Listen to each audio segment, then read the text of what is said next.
Hello everyone, Pedro with you, and in this video I'm going to show you how to fix not secure website on Chrome. So actually it is very easy. First of all, of course, you need to open Google Chrome, and here in the top right corner we need to click on the three dots and we will see this little menu. Here we need to go and click on the last option here, settings. And from this list in the left side of the screen we need to choose privacy and security. Now scroll down and you will find security right here, click on it.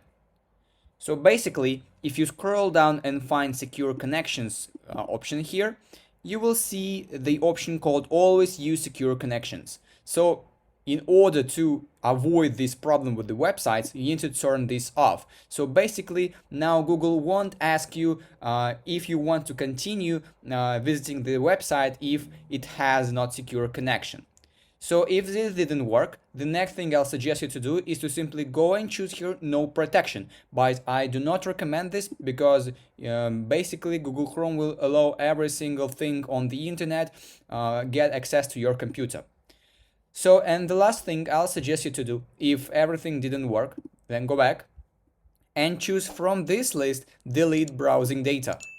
So here you need to choose just simply all time and delete the cookies and cached files of your Google Chrome, clicking on delete right here, and basically it will also help you with this problem. And basically that is it. That is how you can fix not secure website on Chrome. If you found this video useful, leave a like and subscribe to the channel. Thank you.